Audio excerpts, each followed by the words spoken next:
All right, we're going to watch A Tale of Two Top Tiers. I am legitimately excited. This is cinema. Legend tells of two kingdoms who shared the same land, separated not by distance, but time. Both took a very similar form.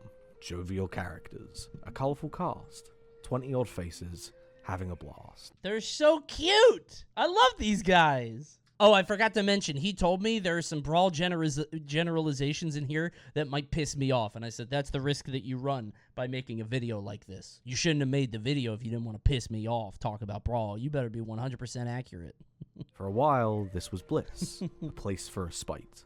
But this land was cursed, and soon came the blight. At the bottom were low tiers, too weak to fight back. It wasn't that long till they gave up their attack. Little babies. Those just above them fared a bit better, and some even saw slight success. I forgot how bad Rob is. Has anybody else's brain, like, tricked them into thinking Rob has always been good? I thought he was going to be, like, career bad, like Ganon. But no, they made him good in 4 and then crazy in Ultimate. It's like, oh, you want him to be good. You wanted him. I thought he was going to be bad forever. I'm so mad. A knight from the sky and a fox from the stars, both consumed by a lust to conquer, had torn through their cohorts. They were the king of their castles. However, a king without a kingdom is merely a man on the throne of decay. Their quest for control had left the kingdom crumbling and abandoned.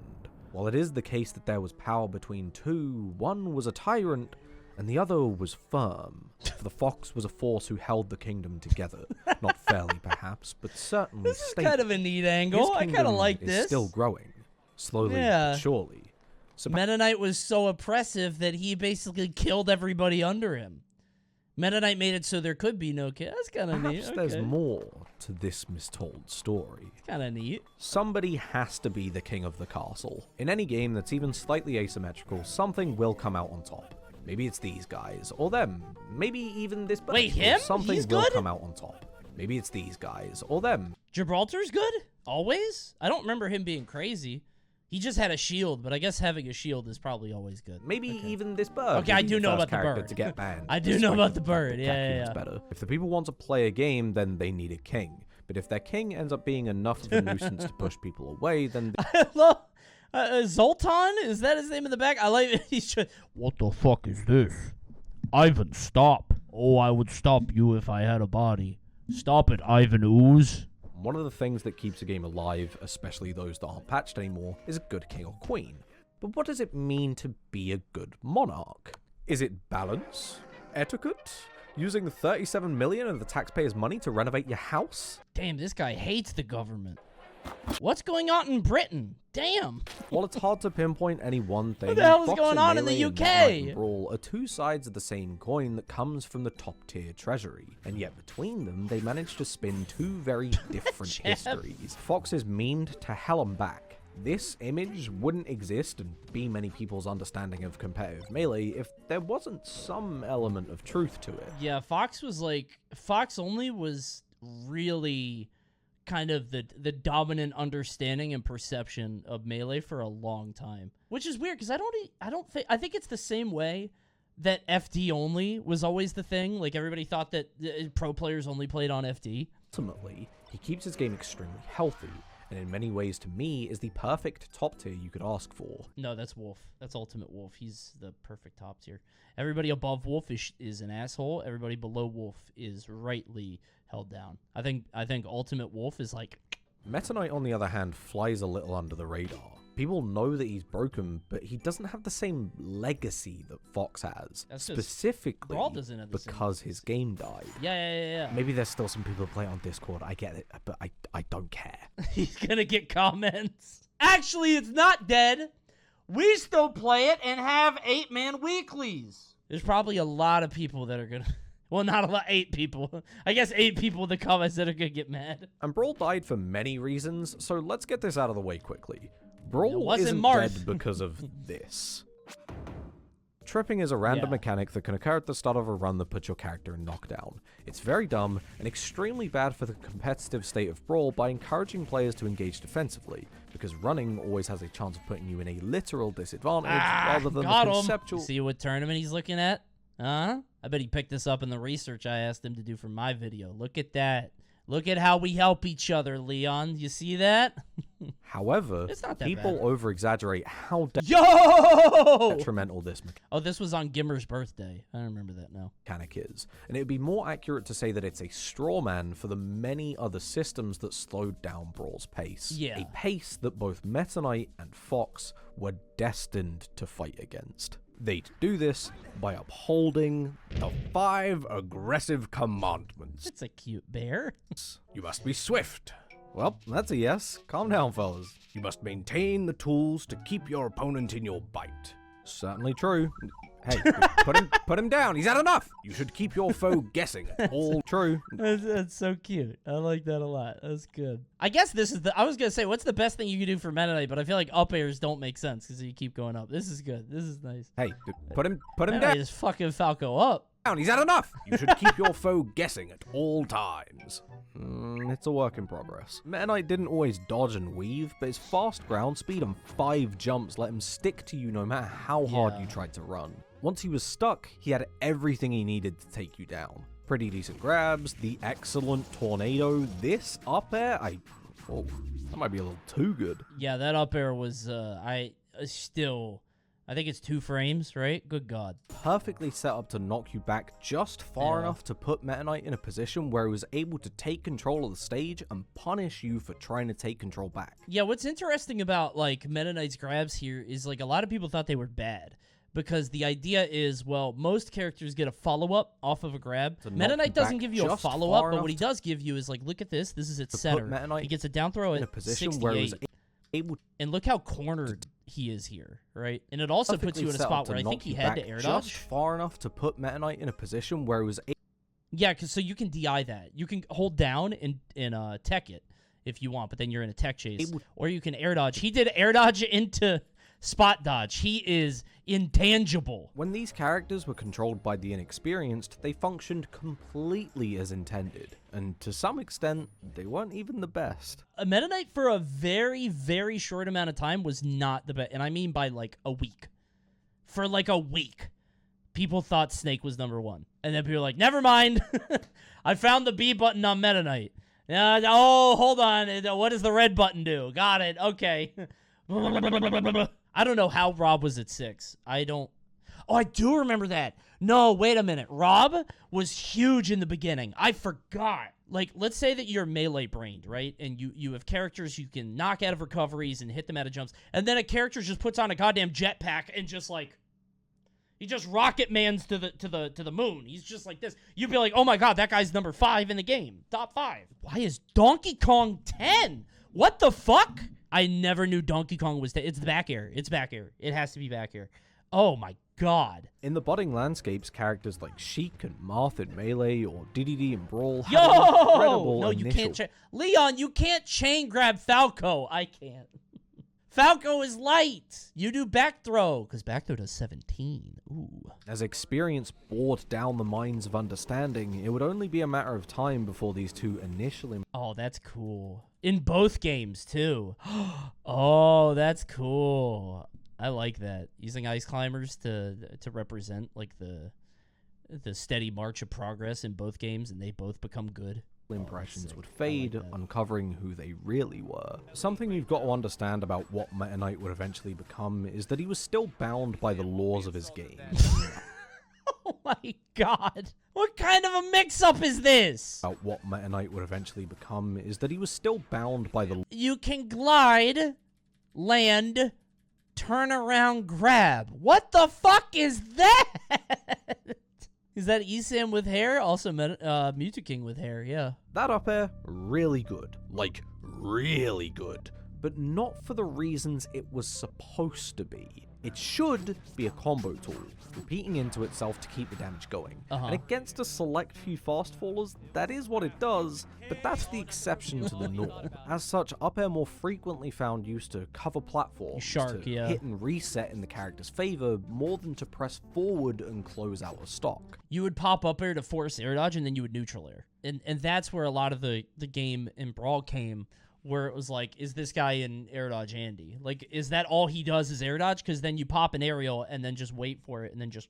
In all his strengths, he was overtuned. excessively mobile, and unreasonably strong. So when he was denied the option to push, it would become the opportunity He would pull. to repress. For example, Okay. I was gonna say, because like once the Mennonites realized that they couldn't like rush anybody down, they did the opposite. They would get a lead and be like, "All right, bro, you come to me.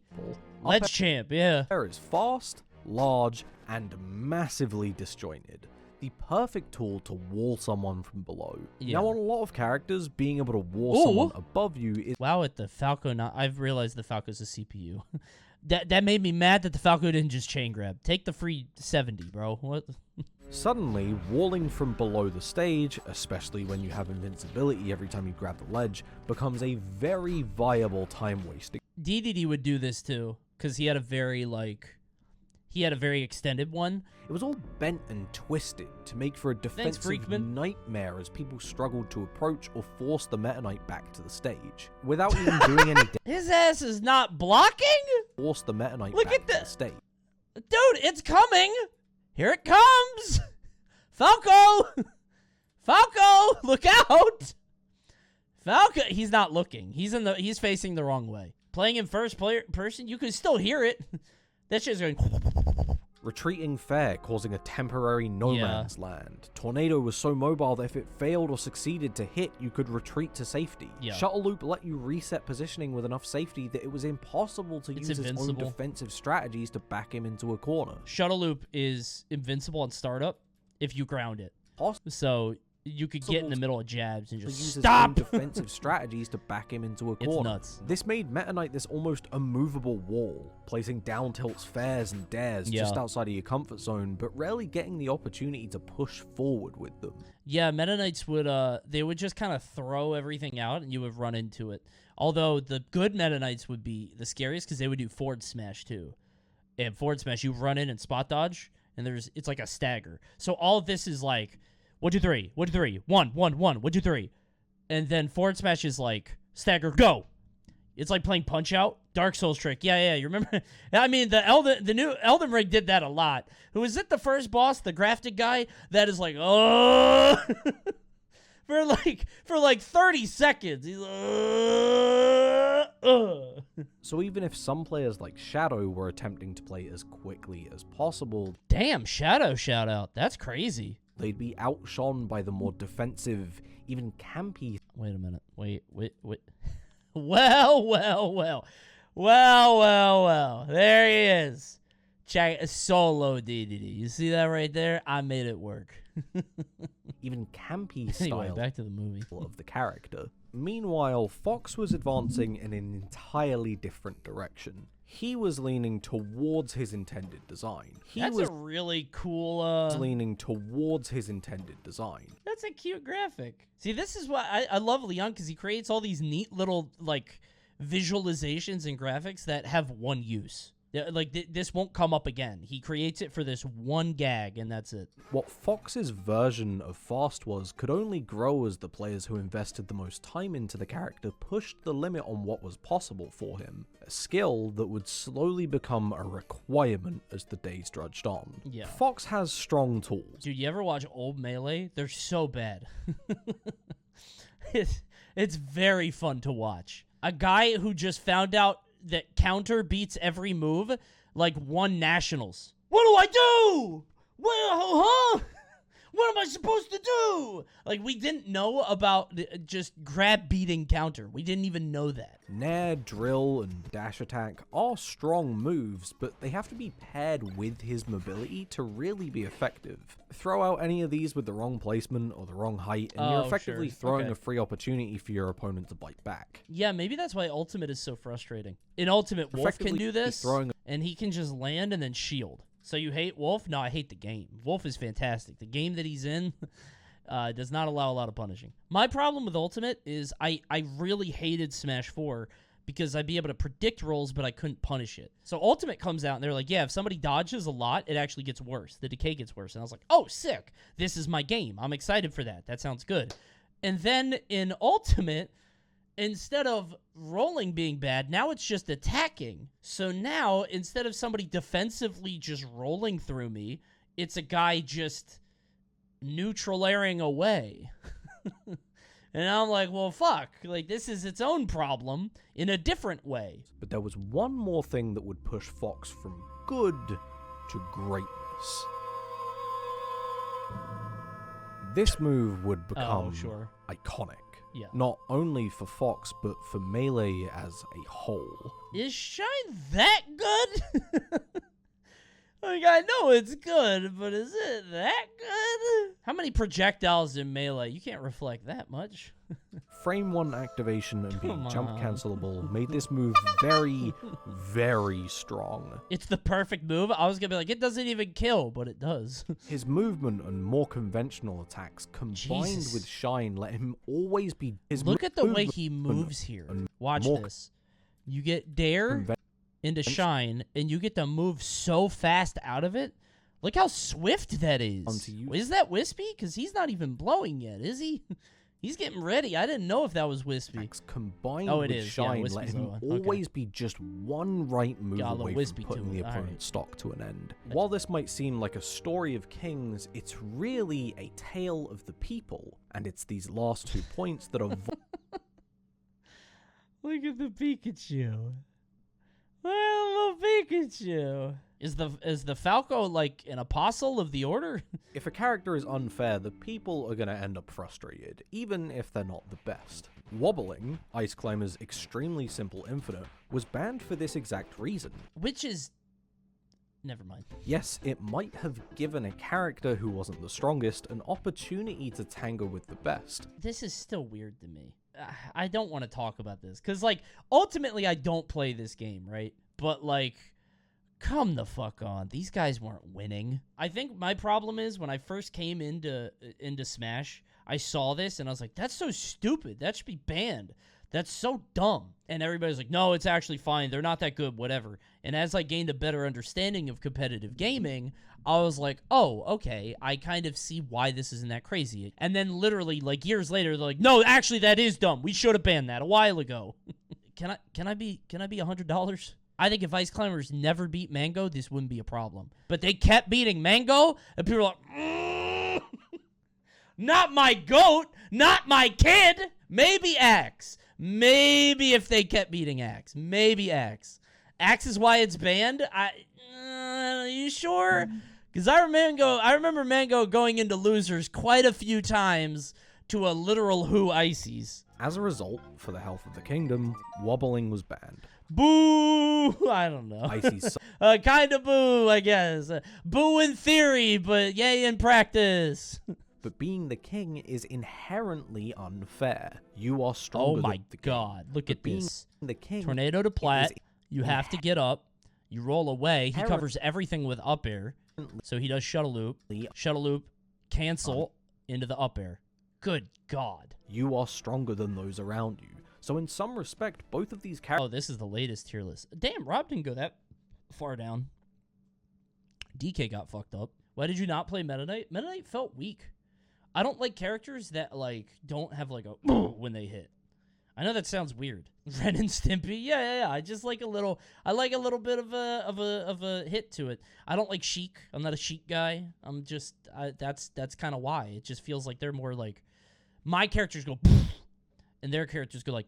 Meta Knight, though, has much more intrusive problems. It goes beyond having to respect him at all times. This character never lets you play your game. Yeah. In some ways, that's obvious, camping under the ledge and flying under the stage, but even when not actively insidious, you are still at the whim of Meta Knight. Yeah, no, okay, so... A good way to describe this. DDD Meta Knight, you always have to watch for Tornado. So you always have to stand at a distance where you either are ready for Tornado or you can beat it. So like me jumping there, even though I'm full screen away or half screen away, I jump and I'm like, okay, that hits. Is it like, is he going to Tornado here? Because then I have to put the shield up. Even though he's at ledge and I'm a range character, I still have to like... Yeah, I'm running. Like, I have to back up because I'm still playing his game. Yeah, you got to play his game all the time. You're losing in neutral the whole time thanks to the disjoint of his attacks and unparalleled control that he has over the stage, clinging to any opportunity to get a hit. And then when you finally get it, nothing. It's like playing against Sonic Homing Attack online, but it's offline You're and 10 almost times never better. I guess kind of, yeah. rewarded for your hits. You are getting 1 or 2 single touches, Oh, only sure. to then return to a scenario where you're losing neutral again. Yeah, so the character that dominates neutral gets to do so over and over and over forever because nobody's getting follow-ups. As the percent climbed, this meant having to wait longer and longer for you to get your opportunity to strike back, since trying to pressure Dude, have you guys seen Wolf Brawl back here? longer Look and at this. longer for you to get your opportunity to strike back, since trying to... It looks cool. It's so fast. But even when you're playing well against him, the tables never truly turn. That's an Olimar diff, You're though. playing well No, this is an Olimar diff. against him. No, Olimar straight up just... Olimar would die at any percent. I like how Mew2King showed up like 10 times in this vid. It's because in Brawl, like, what would consistently happen is Mew2King was the best player by a mile, and then somebody would figure out how to beat him, and then Mew2King would be like, but what if I played lamer? And then he would start winning. And this isn't a knock on Mew2King. That's how you, like, you should compete that way. And even if he wasn't the best, waiting for Hell yeah, someone this to set rules. give you the chance to win... If you guys ever end up at a Brawl tournament against a Donkey Kong, you ban Yoshi's, all right? Just trust me. But I love that stage. Don't do it! An enjoyable Don't do it. experience. That's one of the things that makes Fox fun to play against for a lot of players. He's hard as hell in the neutral, but once you finally find your opening or exploit one of the Fox's poorly thought out approaches, he is the perfect weight and Feels good to force beat speed his that ass, makes him yeah. a combo feast as the opponent. PM made me appreciate that, because I was always like, I understood Melee at like an abstract level. I was like, Fox looks like a piece of shit. And then I started playing PM, and I could hit up throw waft, and he dies at 60. I'm like, oh! I didn't even have to try to hit that. I could up throw waft? This, in my opinion, is one of the things that keeps Fox so electric after all these decades that Melee has been around. We knew about that 15 years ago? The vulnerability that he has I in his thought combo Marth potential not chain only grab lets was, other like, characters not still have recent, their but, opportunity like, I to don't know. shine, but also encourages Not that everyone to improve their game. Yeah, Fox is what people want Melee to be. He is that, and that's why he's so beloved. The cult of Fox is just like, he upholds everything. He is the soul of that game. Unlike Metaknight, who despite his best intentions, couldn't help but slow it down. Yeah, Meta Knight was just like, if you start winning, I will go the other way. Meta Knight, if you start beating Meta Knight, he starts backing up, and then it's like, well, he abuses the mechanics and the system of the game better than anybody. While his kingdom sees setback after setback, it seems almost immortal for the storms that it's weathered. Its castle's still standing today. Oh, This king, man. however, had failed to retain the morale of his people. And that was okay. Wow, this is crazy that it's about kings, because there was one king that kept this guy on top. He could have been banned, but it was a different king that kept him around. And with that, Another king. the people lost interest. Holy shit. At times, he was the antithesis of what the people wanted. There's one fucking guy that kept this guy legal. But as time marched forward, That's funny. the kingdom would continue to dilapidate until only the ruins of a game that once was remained. I thought Japan is why he was kept. It's a little bit of both. Brawl people were like, oh my god, Japan, we love glorious Nippon, sugoi. And like, there's like this big Japan fetish. And we're like, we don't want them to be mad at us. And the other one was, Mew2King was like, I'll be really sad if you ban Meta Knight. I'm gonna be so sad. I played this game a lot, and I only have fun if I play Meta Knight, and so we didn't ban him because he was the best player. And it's like, okay, if the best player decides what you should do, right, then there you go. But good movie, guys. We love Leon Massey. You better go subscribe, please do it, guys. Good video, but spacey propaganda. I don't know. Yes, but I think that's fine. I think it's fine to have the opinion that spaceys are good, actually, right?